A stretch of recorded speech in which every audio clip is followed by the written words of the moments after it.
So, lads, today was the All-Star game. Today was the, not All-Star game, Jesus, the All-Star game orange carpet, which is like the pre-All-Star game celebrations.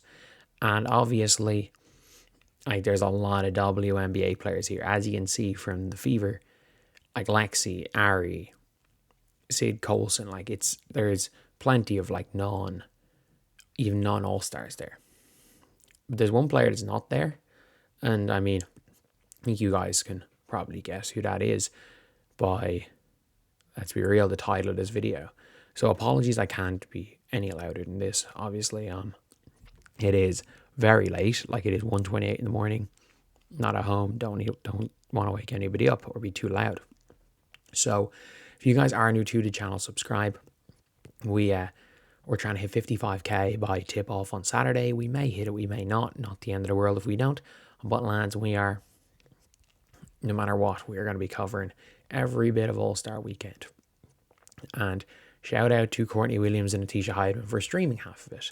But obviously, there are things that are big deals as well. But here, obviously, you can see here from the Fever, there is Kelsey Mitchell, Aaliyah Boston. Aaliyah Boston's there. And a few of the other players were there. Lexi Hall, obviously. So there was no Sid Colson, and no idea who that is with Sid Colson. Ari McDonald obviously was there as well. And look, we got no Caitlin. And if we're being honest, she looked incredibly uncomfortable to be there last year. I think she just probably is not in the mood. I think she's probably not in the mood. I think the whole festivities of All-Star Weekend, I just don't think this is her scene anyway. I don't think this is somewhere which she wanted to be last year. If we can be honest, I do not think she wanted to be there last year. But I'm guessing all the 11 comments are going to be, where's Caitlin? Where's CC? Why didn't Caitlin go? She was at the CBA earlier.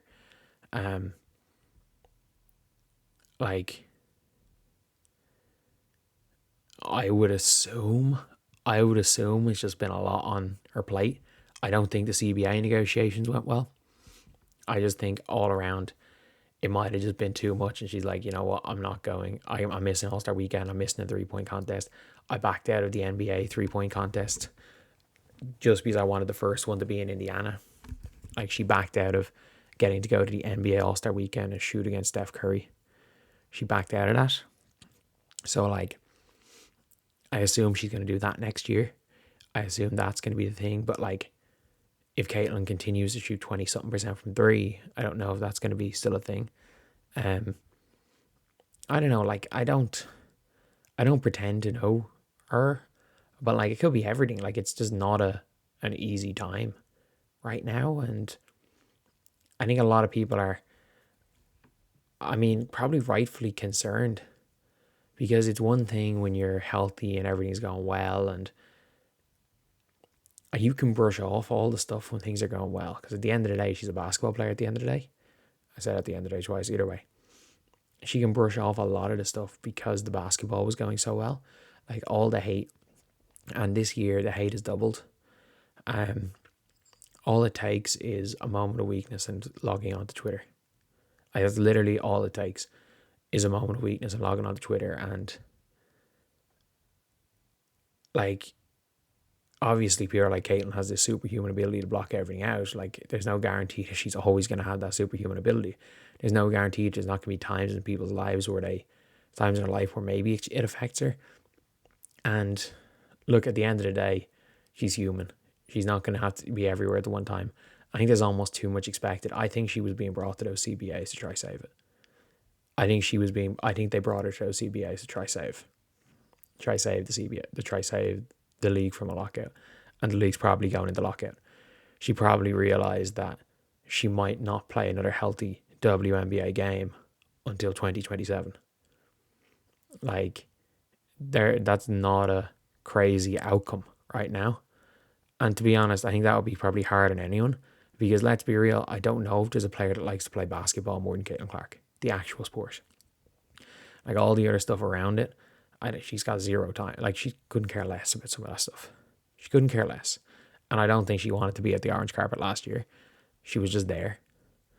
And when it comes to it this year, like, I'd say she just said, you know what, it's not worth it.